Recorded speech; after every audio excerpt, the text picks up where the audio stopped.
Hi again. I hope you had a nice lunch break.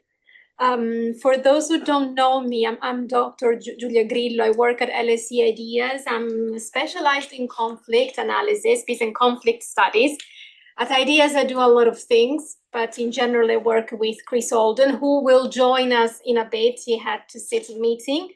And I'm chairing the second panel for today. We have a very interesting report by Ian Begg, Professor Ian Begg, who is Professorial Research Fellow at the European Institute here at the LSE. His main work has focused on political economy of the European integration and EU economic governance. And today he's going to basically explain his report on Brexit, a critical audit in the cold light of day. Without further ado, I'll leave the floor to Ian. Yes, Julia. Well, thank you as well to the Finnish Malmö Stiftung for supporting this research, which is going to be presented not only here, but I believe also in Brussels and then Berlin, which will be different audiences. Because an audience here, they're going to look at this in a rather different way from somebody in other European capitals. A critical audit, cold light of day. Another way of looking at this is it's now really 10 years since Brexit. It started even longer than 10 years ago with David Cameron making an announcement in 2015, earlier in the year, saying, we will have a referendum, and then winning an election to everybody's surprise in 2015, which set in motion everything which followed. So let me try to set the scene for some of the things that we need to look at around Brexit. I said 2010 years. You might think of the 2016 June 23rd referendum as being Brexit. No. My view is it's a whole series of steps. It's a process which is far from finished. And the fact that it's far from finished means that we need to look not just at what happened, what was anticipated around Brexit, but what may well happen next. And that's some of what I'll try to cover in this presentation, as well as in a longer paper, which will be published shortly, I believe. Julia can give us an update on the publication, and a shorter blog, all of which I have finished.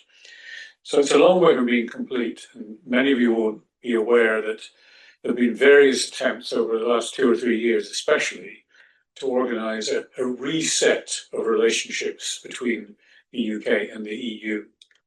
Quite where that's going is hard to ascertain, but we'll see it in due course.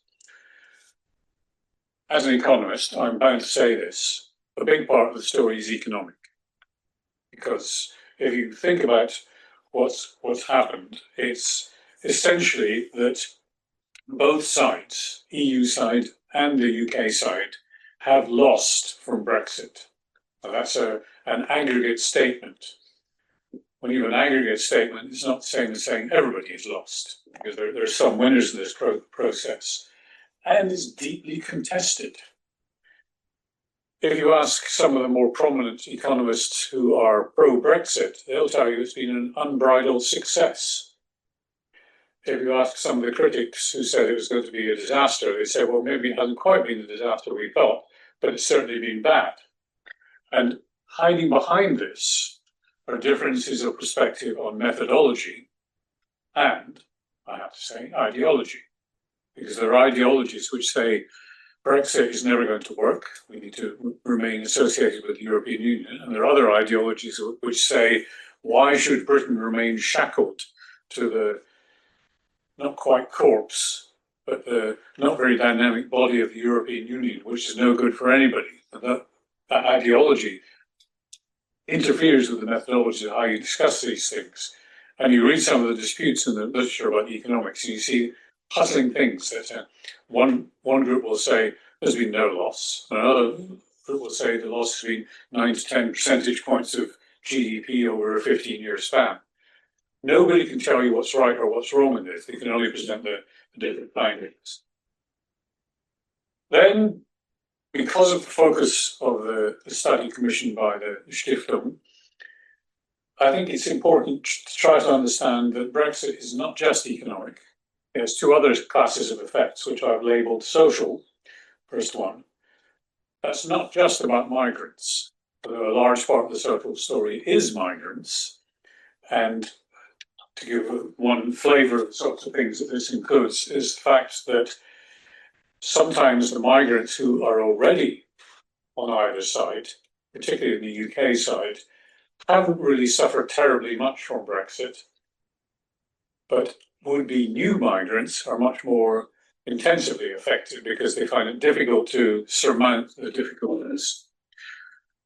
An example is settled status in the UK and the right to remain inside the Schengen area. For Brits, theoretically, they can no longer stay for longer than 90 days at a time in Schengen countries. For EU citizens living in the UK, settled status is something that appeared to work relatively well. And I don't know, Julia, you can tell us about Italians in the UK later, but I think if you have settled status, you feel you are not too put upon by the British system. However, those looking to move subsequently, and this is the background that I've been looking into, I find it much more difficult. And to throw out one potentially trivial example, there's a French scheme to allow young people to do internships in British companies. That has collapsed. It's gone down from 600 candidates a year to 100. Okay, 600 to 100 is not huge numbers, but it's an indication of the sort of thing that has become more difficult as a result of Brexit. And my third axis in this, I've loosely called governance, which encompasses things like regulation. There was a suggestion that one of the benefits for the UK side of leaving the European Union would be to recalibrate our regulatory systems to be much better suited to what the UK needs. In practice, there's been a lot of study of this. The regulation trackers suggest that there's been very little divergence of the UK from what was in place in the EU, which on day one was all transposed into British law. And that meant it stayed. But the subsequent divergence has been relatively negligible. That's the reason I say so far at the end of that line is that it could change. And it's one of the areas I'll come on to in a bit more detail. So some recent headlines. I had a bit of fun over the weekend looking at various newspaper headlines, starting with one which said, in a publication, City AM, which targets companies in the City of London, whisper it. British manufacturing has been a quiet Brexit success story. And they, in turn, are covering a report by a think tank called Civitas, which is probably on balance pro-Brexit, probably on balance centre-right to right-wing in its inclinations. But that's one headline you see. Another is from The Economist a couple of weeks ago. Britain, a dangerous post-Brexit world. Britain risks being an unwitting victim. And it goes on to say, in the EU-US trade disputes. So we're on the sidelines. And it's not a comfortable position for what is a relatively small economy in global terms to be in. Still a big economy, sixth or seventh biggest in the world, but it still is more vulnerable outside the tent of the EU than in. And then you find David Frost, who was one of the negotiators, along with somebody you may have heard of called Boris Johnson. One of the negotiators of the Brexit deal. He was the opposite number to Michel Barnier in the negotiation, at least in the late stage of the negotiations. He says Brexit's been a success. But guess what? The Labour Party's killing it. Slowly killing it. And to keep in balance, Andrew Bailey, Governor of the Bank of England, the headline in the Times, also I think in the Sunday Times and other newspapers, the Brexit impact will be negative for the foreseeable future. And this has become, over the last few days, the line taken by the Labour Party to explain slow economic growth, which in turn is going to pose problems for next year's fiscal policy because the budget will have to be announced in 5 weeks' time. So you can see here already, there isn't consensus, even among people leading this debate. Economic changes, therefore. the core message about what happened with the economics is that it's been the reimposition of non-tariff barriers to trade. There's something called the Trade and Cooperation Agreement, which is the outcome of Brexit, a new trade deal between the UK and the EU. And that has no tariffs, no formal trade restrictions. But what you find instead is that the reimposition of these controls at the border, product certifications, treatment of value-added tax, veterinary and phytosanitary controls, or put in plain English, animals and plants, become more intense, and that's in both directions. We as Brits can no longer import as easily some of the things coming from continental European countries, and that's quite apart from the current restrictions on meat products because of foot and mouth disease. This is border formalities. And the great irony of this, especially in the few days after the 100th anniversary of her birth, is that Margaret Thatcher's primary objective of the European Union was to create a single market and get rid of non-tariff barriers. So what we find, the UK is reimposing, or is having reimposed as a result of Brexit, the very thing that Margaret Thatcher swept away. The single market was, above all, a British project, even though it was advanced by Jacques Delors and then British Commissioner Arthur Cockfield, a right-wing member of the House of Lords and a socialist Frenchman, not exactly the most obvious partners in crime, but they did it. Second, supply chains. I think it states the obvious to say if you have border restrictions, supply chains become more difficult. And big companies like BMW, which has significant British manufacturing, find it more difficult. The UK had the promise we could have all these brand new trade deals with other parts of the world. Can anybody tell me three of them?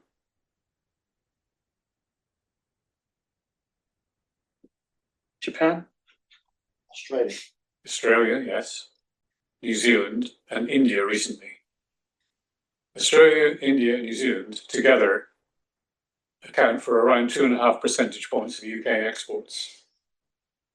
Japan, there's a new trade deal, but it's a rollover from the ones that the UK had while inside the European Union, as are many others. Maybe there's one with the US, maybe there isn't. Who knows with Trump? It could change by this afternoon.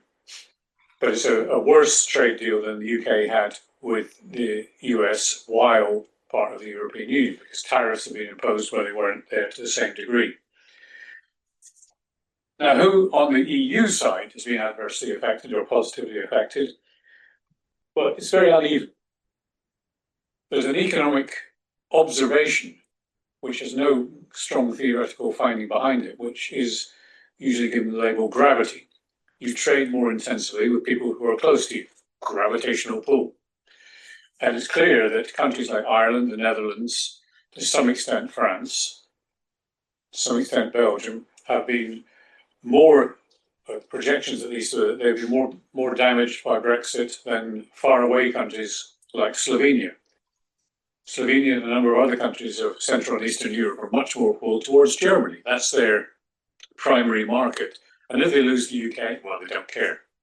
It's a trivial proportion of their activity. But it's not as straightforward as a linear gravity model, because you find some countries like Cyprus and Malta, admittedly very small, with traditional UK connections, which have relatively intensive trade with the UK, and they're more likely to be affected. Inside the EU, there are some areas where there are winnings going on with Brexit, and they include that some made a significant effort to lure financial services into the EU's financial centres. Frankfurt, Paris, Amsterdam, maybe also Dublin have gained from this. And there's some evidence of what we call digital nomads, those who can work anywhere but become registered in, let's say, Estonia or Greece, who are able to work from wherever they want and register in those countries.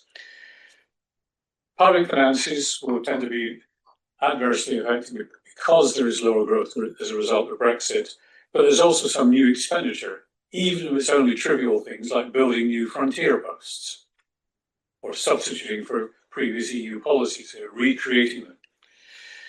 Social consequences. This is where it gets quite difficult, because you have to try to judge what the evidence is telling you. there are many potentially affected social groups. A study for the Scottish government, and remember, Scottish people voted against Brexit by quite a high majority, so there's a hostility in Scotland to Brexit. But this particular study identified no fewer than 137 equalities groups potentially affected. Those are the groups of people who are protected by UK equalities legislation. You can go through the list by gender, by social group, and so on. Maybe exaggerated, but I'm presenting the evidence.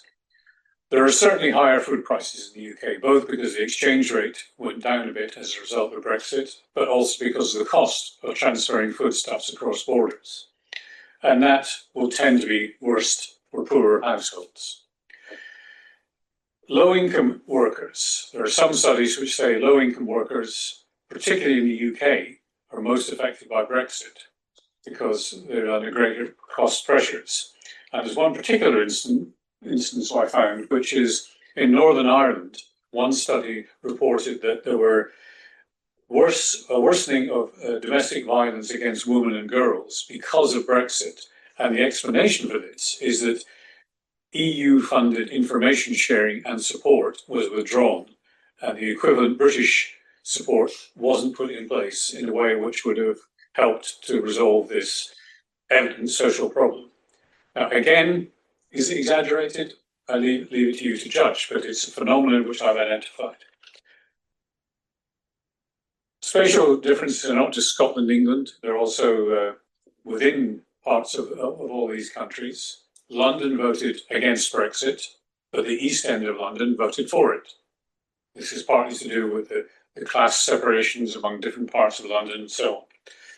And then around migration, there was some eruption of hostility against EU citizens in the UK, attacks particularly on Polish workers, some evidence that German workers were also affected by this, but that seemed to dissipate quite rapidly. But it is one factor behind the rise of our equivalent of the Alternative for Deutschland, the Reform Party, is that this political disenchantment has been fostered by Brexit. And then you have a transformation of who's coming into the UK as migrants. Now, I've used the word migrants quite loosely. It's anybody who is a mobile worker, but it's a simple shortening of the terminology to say migrants. Many mobile workers come in and then want to leave. They don't want to be permanent residents. But this chart, I think, is very revealing. What you can see from it is that the dashed line in orange is Brits in net terms leaving the UK. They were leaving the UK up to Brexit 2020, and then some return, and then back to very flat. EU citizens became negative. They started to return or leave the UK in net terms. But this huge surge in immigration from the rest of the world. Now, part of it's a bit artificial because it's to do with British welcoming of Hong Kong citizens and Ukrainians. But there's also a very high component in this of Indians, Nigerians, and those coming from other countries. And this transforms the migration debate in two ways. First, the sheer scale of it. Net immigration into the UK in a couple of years there was close to 1 million. And unfortunately, unlike what Angela Merkel said, wir schaffen nicht das. It doesn't work in the UK. And this has been a very hot political issue for several years, which is building with reform. Governance and regulatory. I mentioned earlier very little divergence, but the big question that's happening next is, will the UK try to align dynamically? That's to say, if the EU introduces new legislation, new regulation, will the UK follow? And my tentative answer to this is, for the most part, yes. I don't think the UK wants to go in a neoliberal direction because fundamentally the UK is a European welfare state. It's not different, except in degree, with the composition of the welfare state from so many other European welfare states, whereas the US is very different. East Asia is very different in the welfare state. Youths, I could have put this under social, but I put it under regulatory because things like student fees have been a hit for EU citizens wanting to come to British universities. They had to go up to the international level, where before EU students paid British rates. And that's a substantial amount of money. The UK withdrew from the Erasmus programme, and the next stage in this is going to be possibly from the May 2025 reset, the recreation of mobility schemes for youths as part of what the British government is offering in return for other concessions that the UK wants from the EU. And then you find Northern Ireland is a very particular case. I'll explain it in a moment, but there was something called the Windsor Framework, one of the comparative successes of the Sunak government in the UK, where the major problems with the relationship between the UK and the EU, and also within the UK between Great Britain and Ireland, was this negotiation of the Windsor Framework. It's not complete. And the reason it's not complete, well, first I'll show you the students. Here is a shift in the number of students. You see there that prior to Brexit, 2019, 2020, and then in 21, the number of EU students coming to the UK remained stable, but it has fallen successively since. And it's been replaced by students coming from other parts of the world. Still a substantial number. So it's not the end of the world for British universities, but you see the change that's occurring. Now, Northern Ireland, I'm calling it here a trilemma. Academics love trilemmas, you know this. This is the impossibility of having three things simultaneously.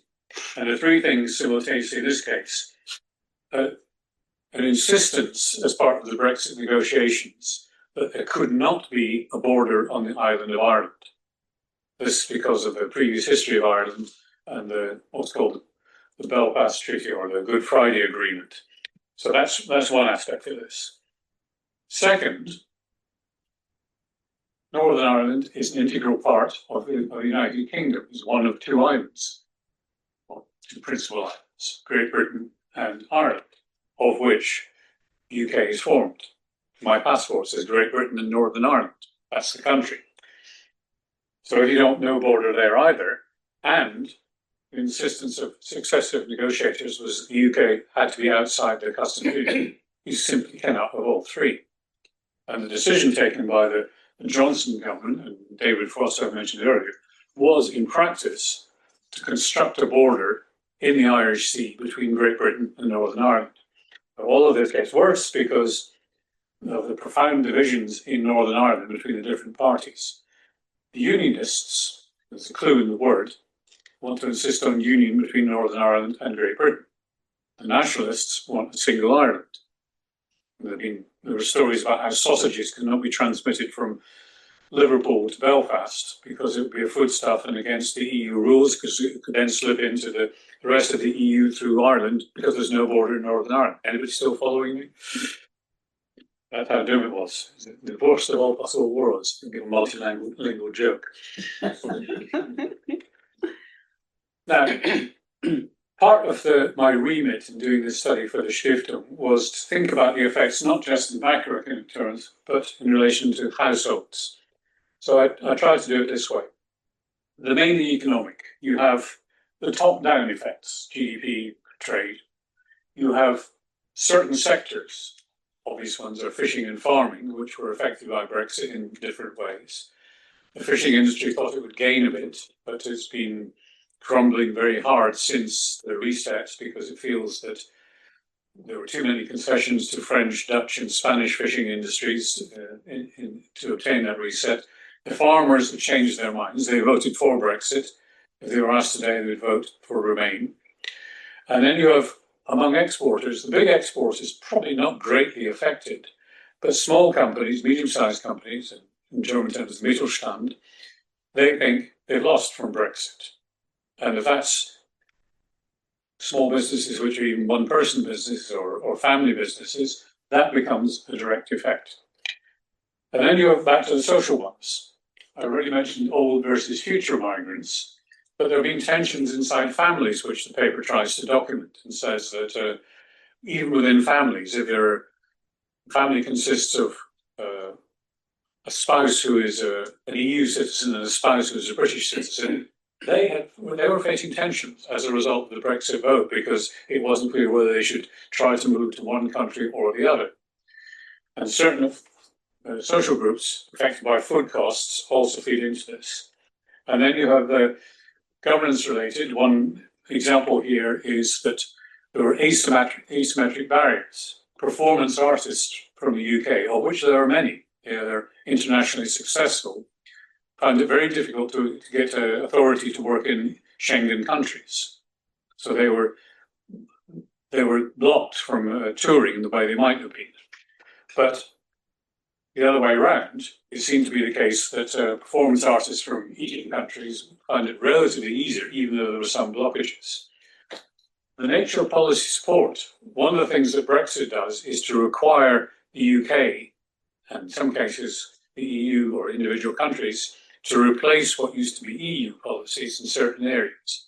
That hasn't happened to the same degree. Particularly in the UK, there's been the opposition to the restoration of regional policy or certain aspects of EU cohesion policy, which goes back to the women in Northern Ireland. So that's part of the story. And youths, households with large numbers of youths seem to be affected, including by things like student fees. So all this comes together in direct consequences, indirect consequences, uncertainty, and not knowing what's going to happen next with the links between the two blocks, between the UK and the EU. So to finish, let me try to conclude while also trying to provoke. Uncertainties are still there. Leaving wasn't a disaster, but wasn't a success either. And if you looked back at what was being said in 2015 and 2016 around the referendum, it was calamity or nirvana, one of the two, neither. It's quite hard to identify real winners from Brexit on either side of the English Channel. I think it'd be clear from what I said to you that focusing exclusively on economic aggregates will not do. Migrants, stress on families, these are some of the things that are worth mentioning.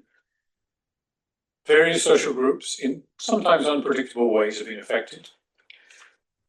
You have a number of challenges in governance which are going to have to be confronted in the next stages of the process of Brexit. Remember, I insist it's the process.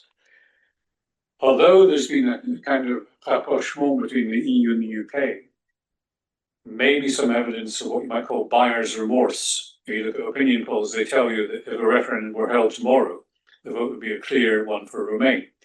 The trouble with such polls is a referendum is not going to be held tomorrow. There's no campaign behind it. So it's a poll in a vacuum. It doesn't really reflect what could happen if a campaign started. My assertion, making this a strong one, is I see no realistic pathway towards the UK rejoining. Not least because, first, the terms in which the UK could rejoin would be less favourable than when we left, for example, being forced to join the Euro or Schengen. That is not going to go down well with the tabloids in the UK, which are almost universally hostile to Brexit. But maybe there's some hope in the fact that, I don't know, Richard, whether you raised this morning, there are all these things that both sides have to deal with: geopolitics, climate change, security, worldwide trends on migration, and so on. So I think that there has been a change of tone, certainly from the days when Boris Johnson was Prime Minister and Liz Truss was Prime Minister, eased when Rishi Sunak became Prime Minister, and improved further when the Labour Party won the election in 2024. So that change of tone is positive. But my closing word is to say that a closer relationship is going to face considerable obstacles. So I leave you with this quote: "What we anticipate seldom occurs, what we least expect generally happens." This came from Benjamin Disraeli, who was identified as being Queen Victoria's favourite Prime Minister in the 19th century, mid-19th century. But I wonder as well whether it might be a suitable epitaph for the last 5 Conservative Prime Ministers, who took us from what we had in 2010 to what we have started with in 2024. Thank you. Thank you very much.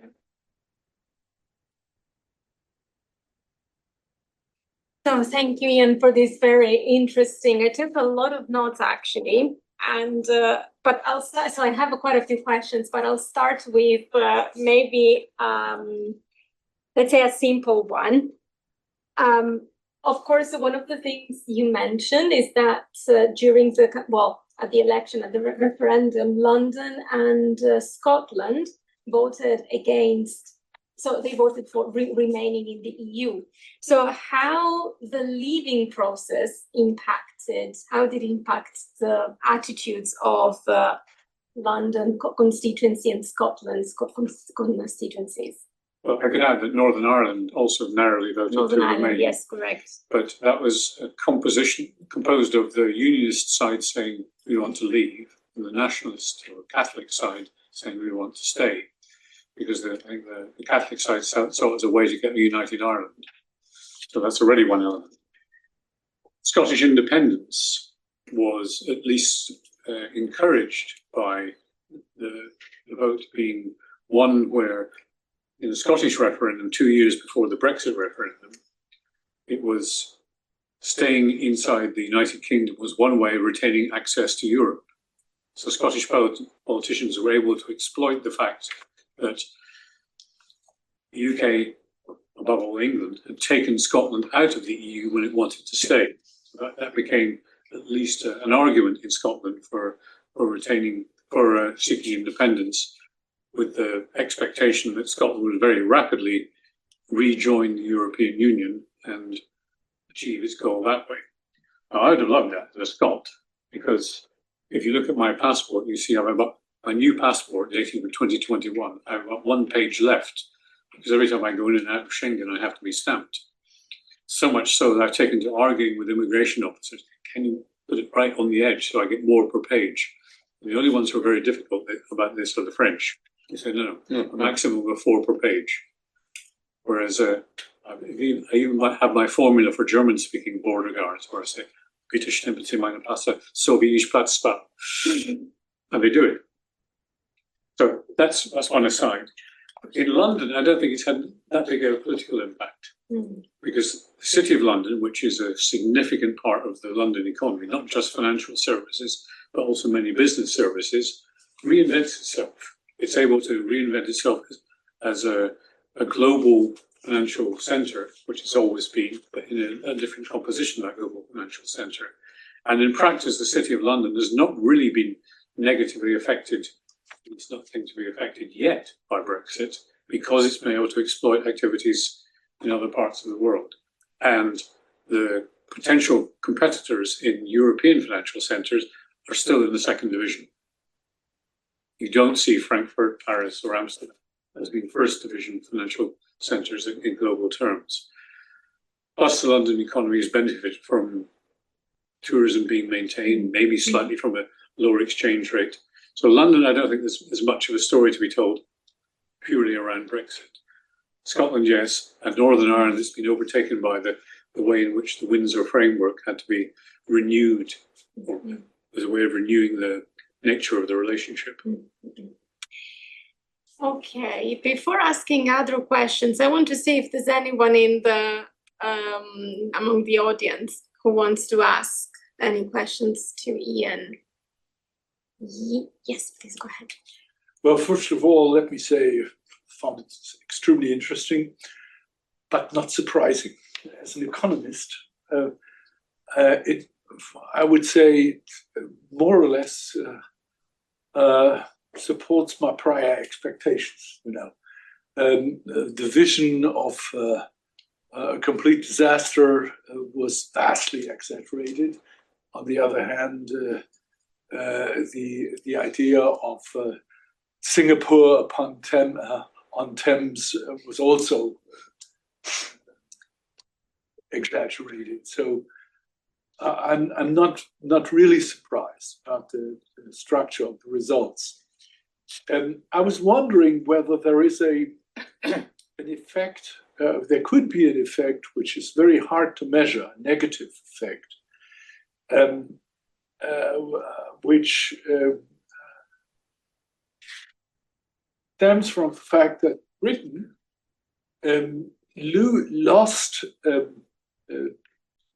by Brexit, lost its peculiar reputation or position as a relatively liberal, investment-friendly location for business investment, notably industrial investment, within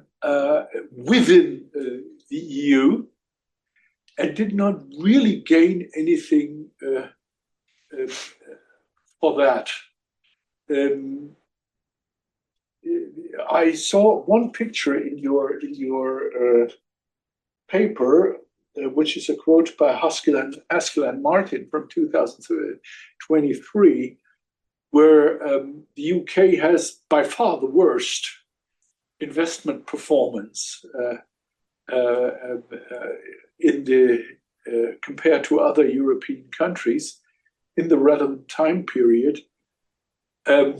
My question would be whether this also holds for direct investment, or what is the direct investment balance during that time? Because that was my prejudice, if you like, as an economist, that I thought that the idea of Singapore on Thames does not really grasp the specific advantage of Britain. Britain has the reputation of being a very open country. Everybody speaks English, which is an advantage. It was a favorite location for Japanese investment over a long time. And for many overseas investments in Europe, if multinational companies looked for a location, Britain was a very favorite place. Can one see anything in this respect? Is there robust empirical evidence on this question? Robust, no. But there are bits and pieces of evidence which suggest that it was not a disaster for inward investment. Yeah. Big Japanese companies like Nissan, which has a huge factory in the northeast of England, in, by the way, a constituency which voted very strongly for Brexit, which seems ironic. They have not disinvested.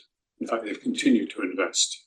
And this is where you see the almost ideological disputes between pro-Brexit and pro-Remain people saying, yes, it's going to be a disaster because big companies will leave. And then they say, yes, pro-Brexit will say, yes, but they haven't. And they've made a reinvestment to make, for example, the Nissan Qashqai in northeast England.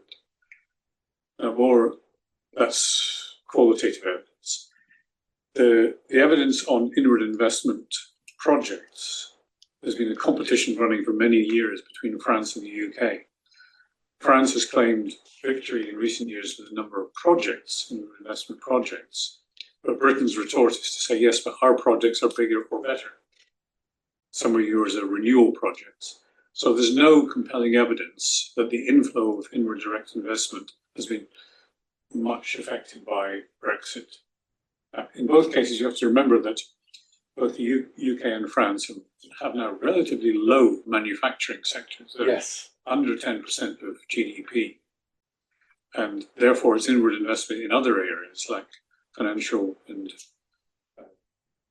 business services, in tourism-related areas, which is often the mainstay of the inward investment flows. Now, you mentioned the paper by Jonathan Haskell and Martin. That's about business investment in the UK, which is the share of investment in GDP. That's been low for some time. It's one of the big complaints of the period of the UK from the global financial crisis and even before onwards. Whether Brexit has made that worse or better is quite hard to judge because it's low anyway. But that in turn can also be related to the low share of manufacturing in the economy. And business investment these days is much more about pharmaceuticals or AI and other digital economy elements rather than traditional manufacturing. In Germany, business investment tends to be higher because you have Bavaria and Baden-Württemberg, the car manufacturers, or the chemical manufacturers in North Rhine-Westphalia. Whereas in the UK, it's a different composition of investment. But that said, where we do see a problem in the UK is very low productivity growth. And that is linked to two things. One is relatively low business investment. And second, a willingness to embrace people coming in to fill jobs rather than training people, training indigenous workers to do jobs.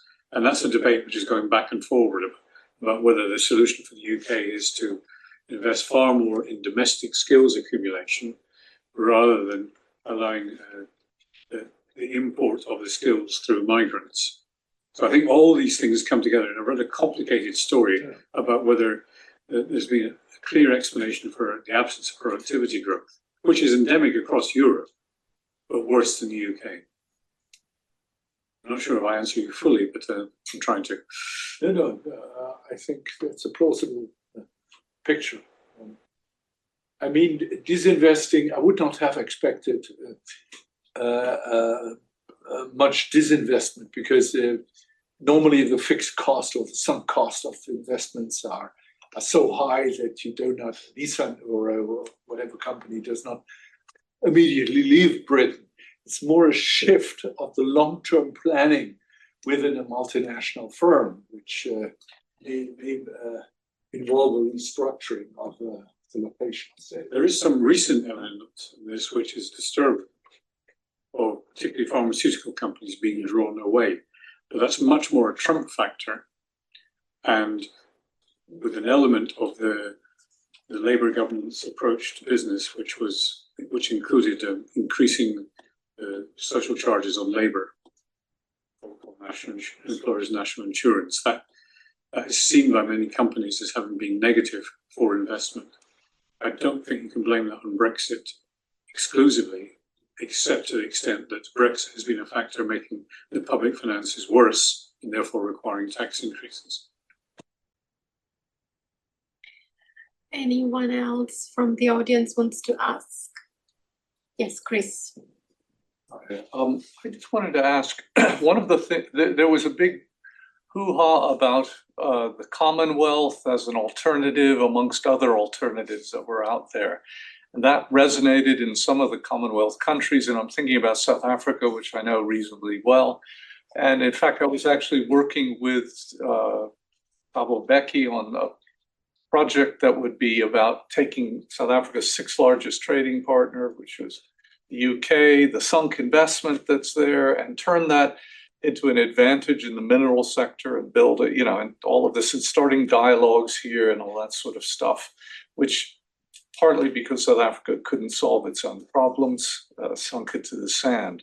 But I'm just wondering more generally, was what happened to that sense that this sort of bold sense that there were alternatives and trade agreements that were supposed to happen, which we know didn't, in India and stuff like that. Is there a general narrative, that you would point to? Yes, I think I made the point before you came in, Chris, that there were 3 headline trade deals that have been done since Brexit: Australia, New Zealand, and India.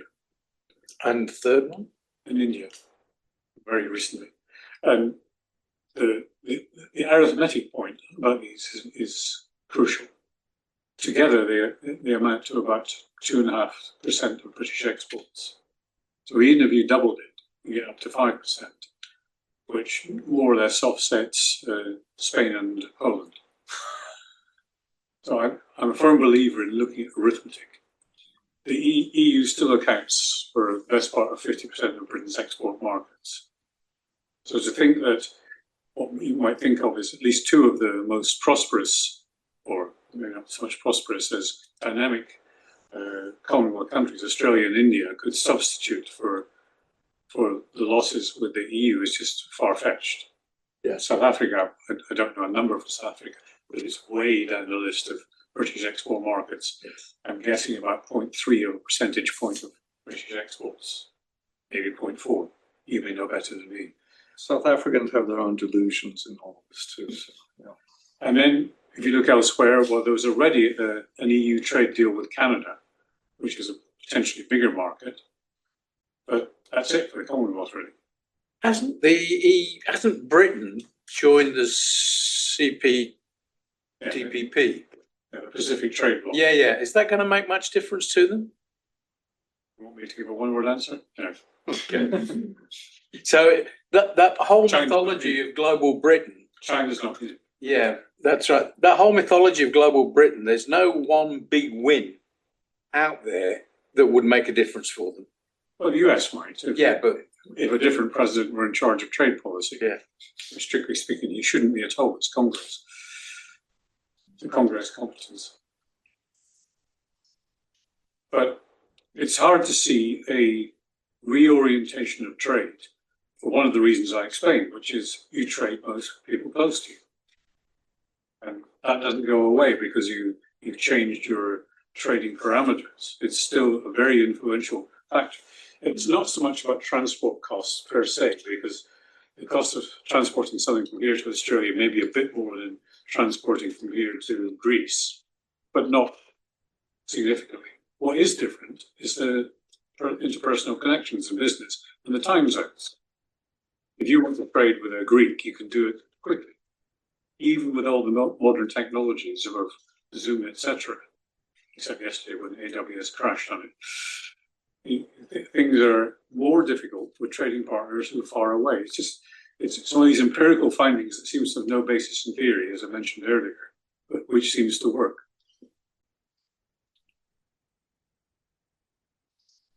Do we have any more questions? I hope I haven't intimidated you all.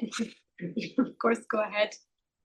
No, I have more political question. You know, when I discuss these issues, the consequences of Brexit with my Lib Dem friends, you know, I always hit on the tendency that they want to, you know, they dream of another referendum or whatever, getting back into the good old world.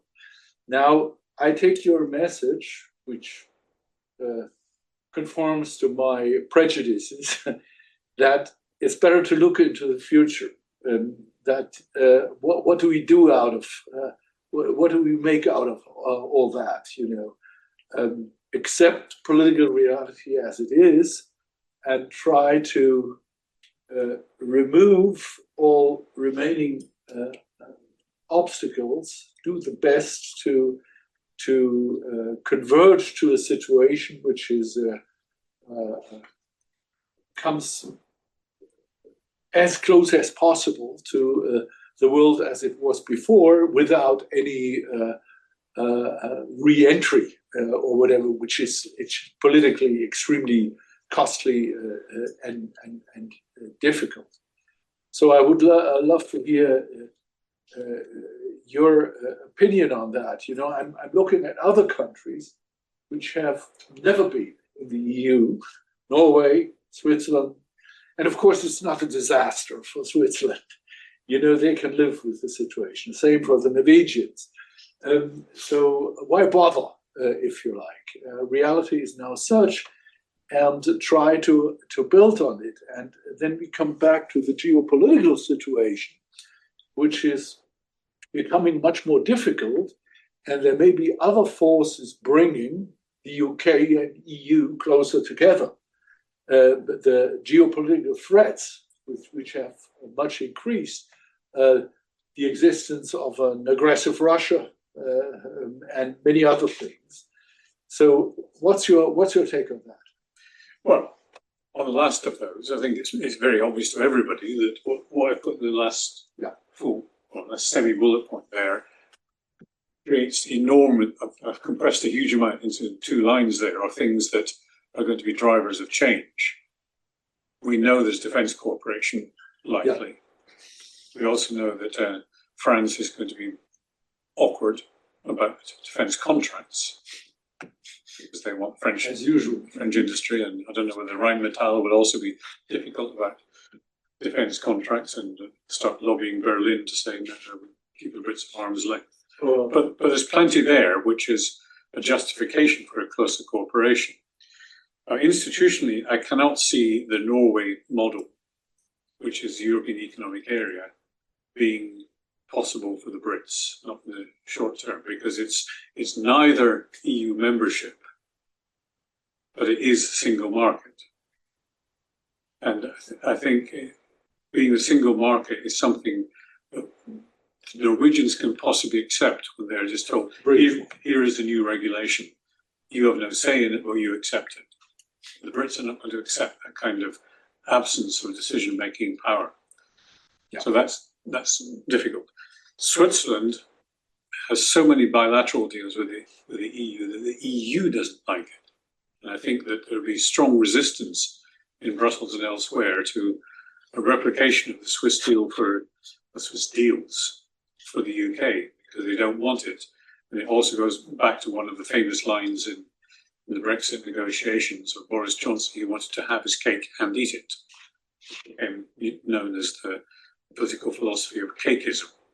The Swiss deal is an element of having your cake and eating it, except there's more and more pressure on the Swiss to concede things, and they have less bargaining power than they used to. There is the European political community, Macron's big dream, but I saw something about that this morning when I was looking at various sources of information. It's an unidentified political object, as Jacques Delors used to say about the European Union. Nobody knows what the EPC's potential is. It has no secretariat. It meets every 6 months and talks. Now, maybe Macron is right. At some point, you're going to have concentric circles with Turkey and the UK in the most distant circle, even Ukraine in a closer circle because it's a candidate for EU membership, whereas Turkey technically is, but in practice is not. That could be a part of it. You then have NATO. NATO is a potential way in which to accelerate the defence cooperation, which could be one way in which the UK becomes more closely connected with Europe, especially if NATO de facto, if not de jure, becomes a European NATO and a broader NATO. Richard may have more to say on that than me, but that could be a change which would push in the direction of EU or European UK cooperation. And then there's going to be various bilateral ways in which cooperation could take place, and they include to be climate change. We have common objectives, which are at odds with what the rest of the world wants to do sometimes on climate change. So there is a common cause across Europe on that, plus in dealing with migration from third countries. I don't think there's a way in which individual European countries are going to be able to resist the push of migration from particularly a rapidly growing African population. So these are some potential ways forward, but you can report back to your Liberal Democrat friends that the idea that there's going to be a referendum within 5 years and that the UK population will accept it is difficult. And even then, it's not obvious that the rest of the EU would want Britain back in. Yeah. The UK could be seen as disruptive, although maybe that disruption was exaggerated in the past. Plus, as I mentioned during the presentation, the terms in which Britain would be offered membership would be less favourable than when it left. And that's not easy to sell. Is there anyone else? Yes, please go ahead. Yeah, it's a question that I've been asking myself for a long time. Do we have, has anyone ever looked at the concrete figures? What are UK households missing in their pockets? We have all of these indirect references to GDP going down and trade going down, certain branches of trade being affected more than others, low income households being affected more than better income households, obviously, food prices going up, etc. But has anyone ever looked at what that really costs? In figures, how many pounds less is the average British household making because of Brexit? There have been various studies which give indications. For example, on food prices, there was a figure which is mentioned in the report of £230 a year increased household food costs because of Brexit. And that's a precise figure. I'd be very sceptical about whether it's a defendable figure. But the problem of trying to assess what impact Brexit has had economically is that it was immediately followed, at least contemporary with the COVID pandemic, and then with the cost of living crisis. And even the fanciest economic models are not going to be able to distinguish what relative loss of GDP or loss of income is a result of purely of Brexit. You can model it, but even the best modelers are going to be very suspicious of their own figures. So I don't think we're ever going to get a true cost of this. Germany's economy has been doing worse than Britain's since Brexit. Is that because of Brexit? No. Is it because of your choices on energy policy? Yes. Yes. We made other mistakes. So I think it's very hard even to conceptualize a means of assessing how this happens. We can certainly say that the projections dating from 10 years ago saying, compared with what would otherwise have happened, you would expect Brexit to result in a relative loss of GDP. And relative is a word doing a lot of work in that statement. It's not saying GDP falls. It's saying if you didn't have Brexit, your growth would have been, let's say, 15% over 10 years. Instead, it's going to be 10%. So that's a relative loss of 5%. And there are some studies which have tried to do this. But then you come back to one of my earlier points, methodology and ideology. The methodology used is contested. One prime example of this is a study by John Springford for the Centre for European Reform, using a good German methodology called Doppelganger, where he says, identify the countries which are most like Britain in their growth prospects. Yes. What did they do? And this is what Britain should have done. And you get a measure of how much Britain has fallen short of that. And his latest estimates are something like 6 or 7 percentage points of GDP loss so far. But somebody else turns around to him and says, well, this is garbage, because your doppelgangers for Britain include Hungary. Now, how can Hungary be a doppelganger for the UK? It's very hard to find a doppelganger. So the problem then becomes one of methodology. And if two methodologies produce totally contrasting results, one saying there's almost no loss from Brexit, and one saying it's 8 or 9%, how do you judge? I guess that's a problem that contributes to the whole, ambiguance of like what are the losses, what are the maybe by some perceived benefits of Brexit. If you can't put any concrete figures on it, then households notice that they have problems, but they can't allocate those problems to a very specific package of causes. And then it could be just as well any causes, and of course any populist will easily pick and choose whatever they want from that and give somebody else the fault, but certainly not themselves and not the Brexit strategy. But even in the last 10 days, in anticipation of the forthcoming announcement of the UK budget for next year, the Chancellor and the Prime Minister have been saying primary cause of low growth in Britain is Brexit. They've only started that in the last 10 days because they're trying to build up a narrative to justify why they need to increase taxes, which will go against their manifesto promises. While sounding cynical. Stuart. Not really a question, but it's just to build on some of the points made. You mentioned earlier about East London being a bit of an outlier in London for the Brexit vote. Where I'm from is South East London, and our area is also a majority Brexit voting area. And after the referendum, I mean, a significant portion of my family voted for Brexit. I was very emotionally against it, as you know. Studying at LSE and at University of Kent, I had a very different outlook to a lot of my family members. Their primary citation when I asked them why leave was immigration. It was all immigration. There was no other subject that was ever brought up, and that was in 2016.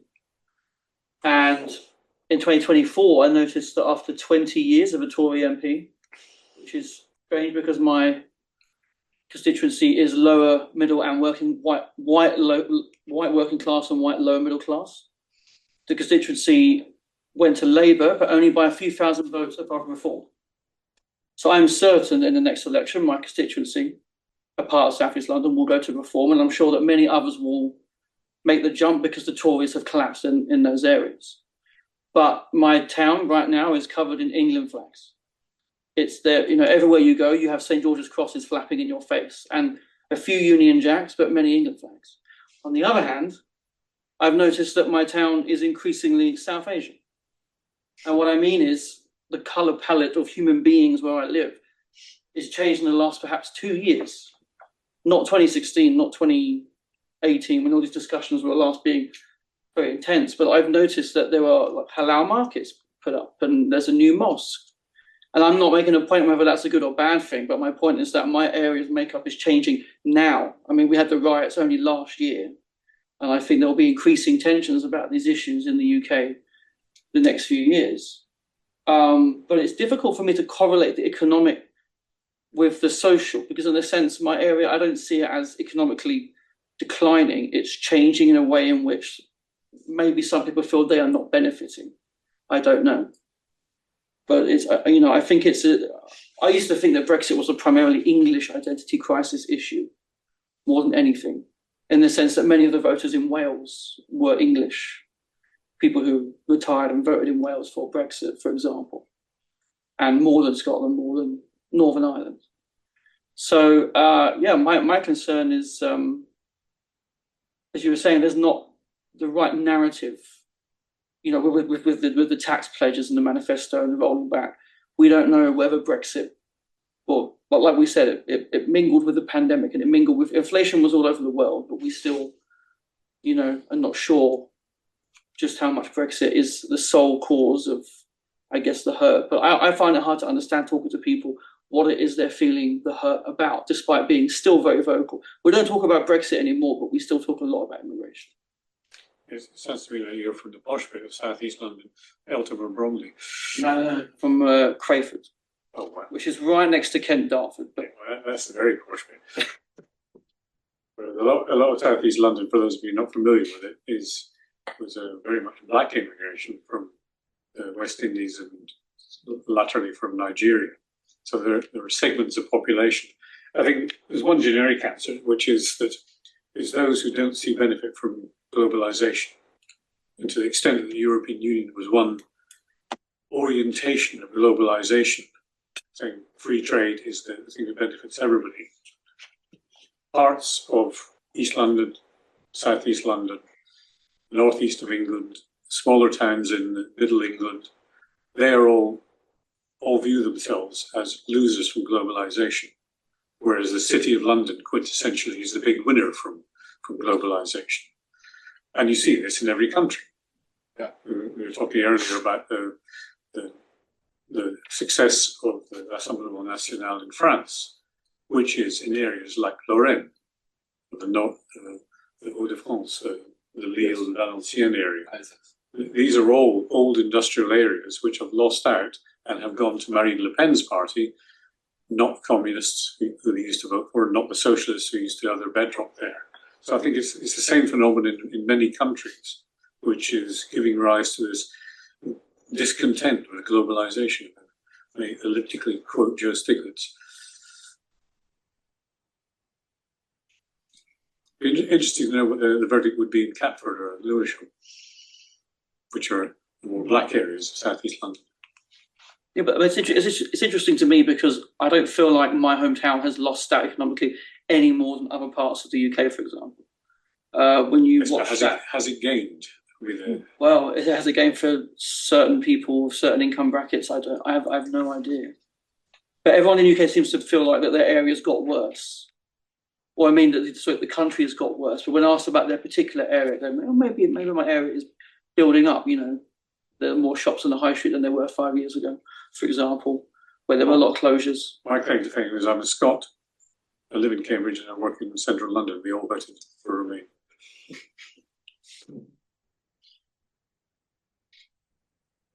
Yes, of course. One question as a professor at a German university. When I look at the numbers, the area where Britain lost most compared to the situation before is in terms of foreign students from Europe. Is that a concern in the British public? Because I'm wondering, because British universities, well, we are in one absolutely top university here, have a brilliant reputation, got a lot of students from continental Europe, and certainly with a very positive selection bias in terms of academic prospects. So it's absolutely crazy, you know, to give up this comparative or even absolute advantage that the country has. Is there a big discussion about this in Britain? In Germany, I can tell you from my own faculty that, of course, you know, we watch that, you know, we think about what can we do to be more attractive for foreign students. And, you know, if I look at the academic developments in the last 20, 30 years, at least in my field, management and economics, the curricula have converged. You know, the Dutch, the Germans, the Swedish, a couple of Italian schools are quite competitive to Britain nowadays.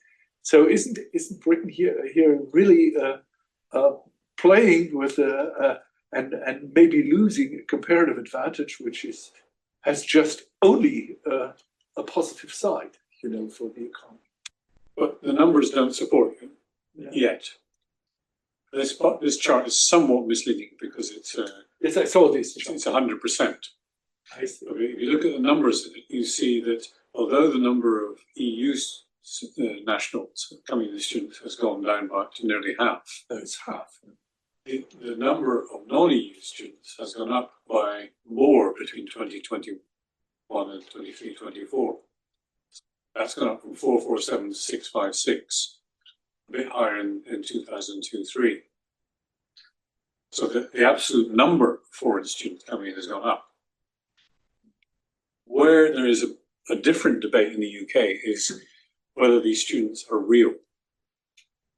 It's been one of the factors behind the concern about immigration. Too many students coming in, bringing families, which adds to the immigration pressure. Yes. And if they're only coming in to do what we call a Mickey Mouse degree, or not even doing, they show up on day one and don't appear on day 2, 3, and 4, then they're counted as students coming in. They may even pay the fees, but they immediately try to disappear into the labour market.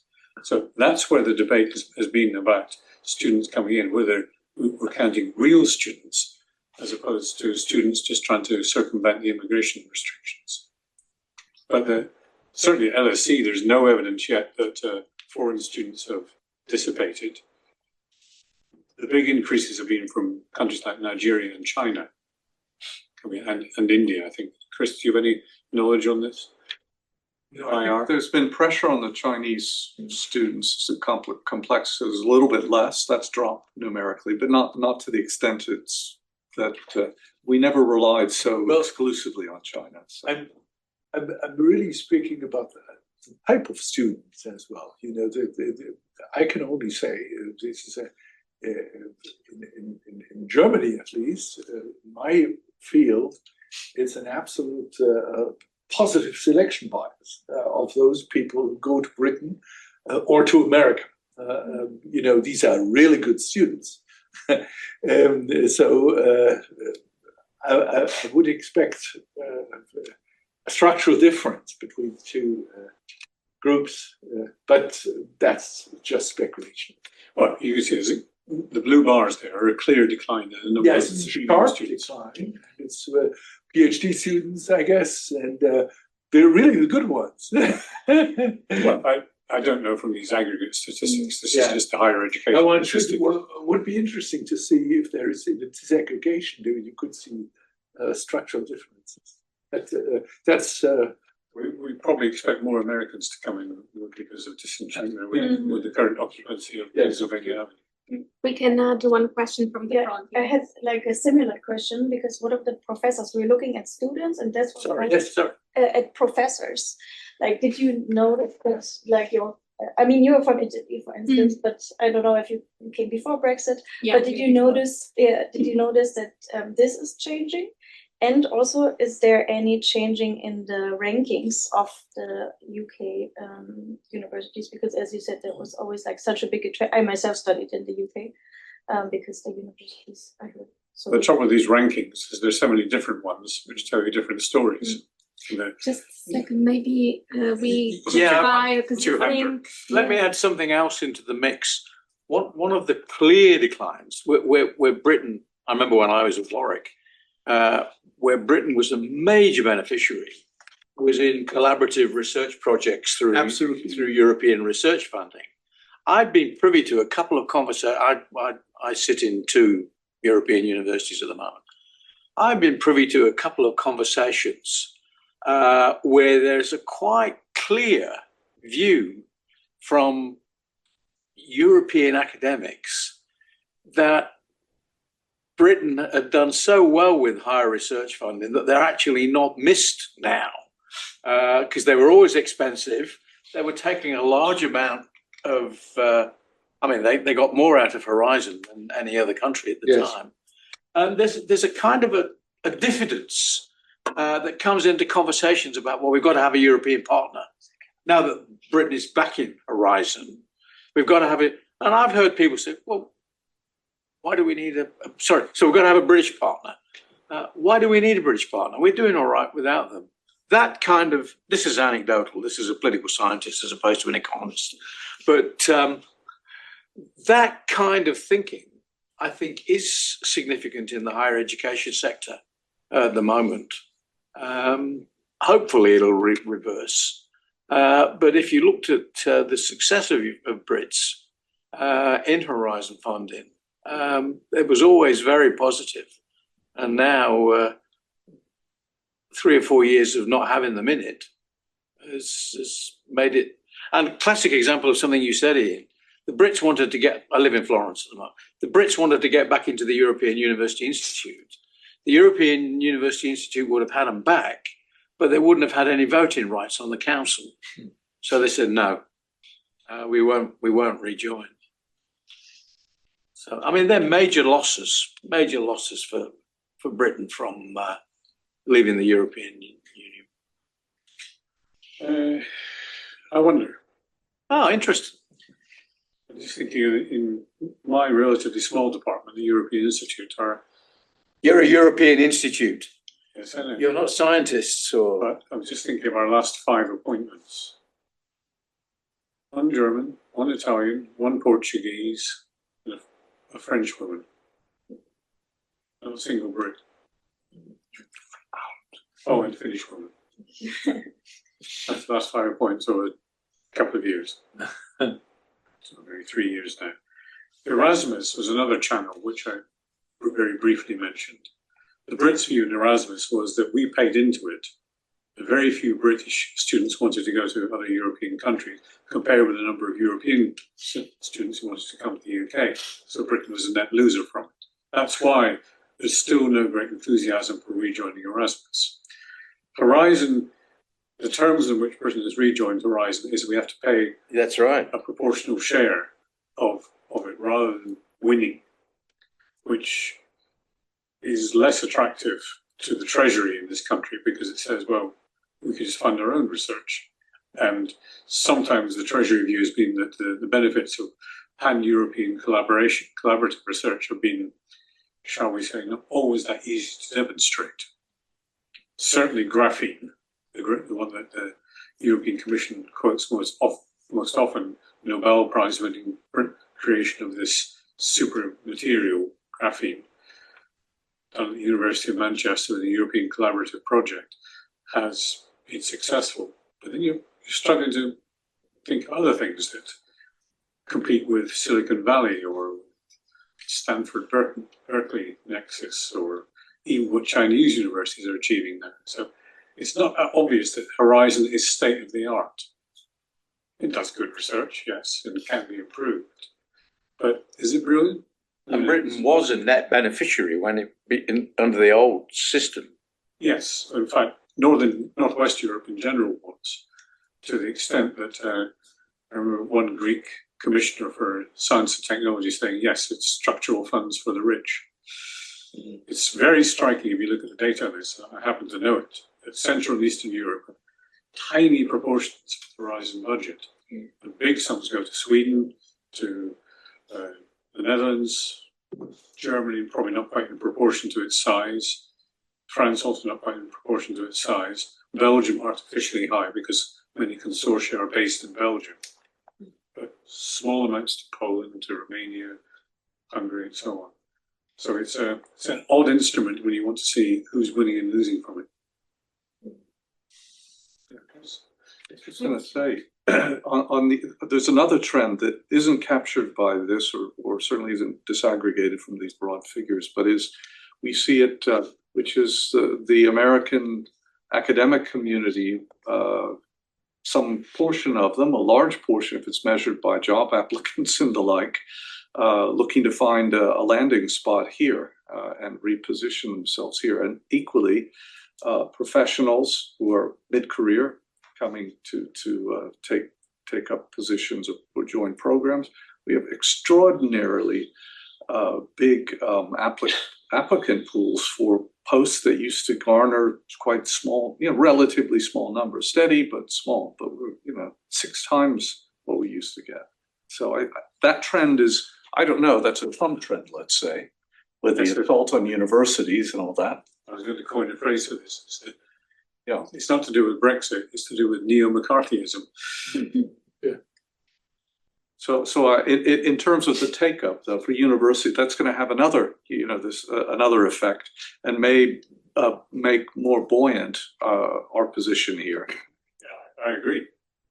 But then the question I was asked earlier by Nelly is, can we put a figure on the effect of Brexit? I mean, it's so much more complicated the further you go from the event of Brexit, even though I've described it as a process. I mean, if I can add something to the student thing, not to the professor aspect of it.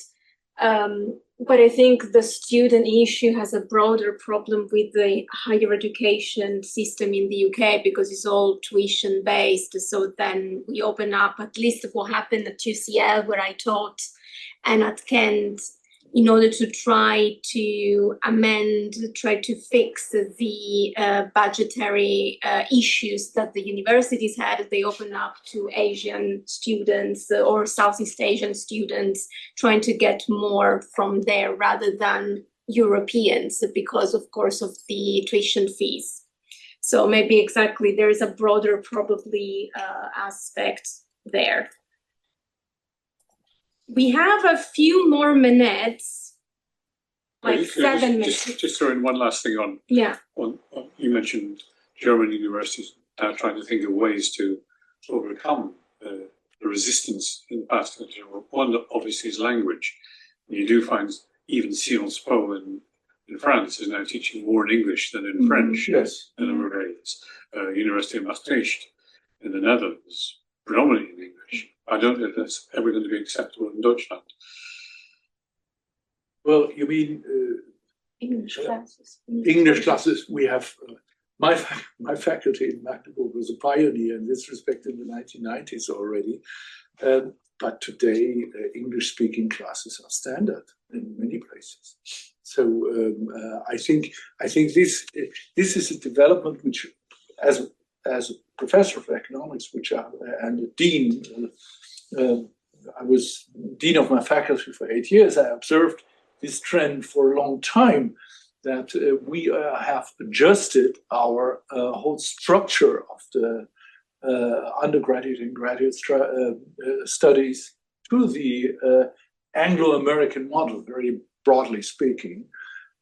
So there is anyway a greater competitive pressure, if you like, But in terms of programs. could a non-German student come into Germany and do an entire Yes, degree in English?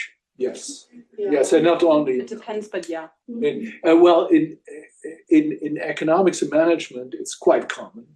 In other fields, it's less common. Law studies or whatever. It's legal studies. It's obviously not. But in those, in the fields where you have an international publication market, if you like, which runs in English and in no other language, there I think we have completely adjusted and successfully adjusted. We could massively see increases of students. Also, many Eastern Europeans, for example. In my faculty, we had lots of Ukrainians, lots of Bulgarians, lots of many Eastern Europeans and Chinese as well. Because after the Polish War. They don't learn German. They don't learn German. So you were saying? No, I say it's true because I saw the job market and I know of students that started, also from colleagues, German colleagues that teach in Germany. They have many more classes now in English. So they've been catching up in that sense. But let me make a general point going a little bit beyond the question of whether this is good for UK or not. I think it's really one of the big assets of Europe is that we have these wonderfully subsidized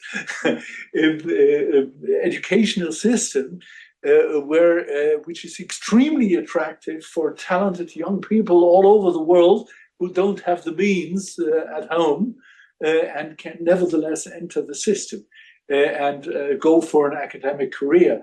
And it is a clear loss, speaking as an economist, a big loss for Europe as a whole, that Britain has been partially moving out of that system. So it's also not good for us. I think this is a real asset of Europe. We have been talking about the question where Europe positions itself, in global competition, if you like, in this new geopolitical world. And that is exactly a field where we have we can attract people, and once you attract people, they may stay afterwards when they get a job. This is not going to be a popular narrative for the AfD.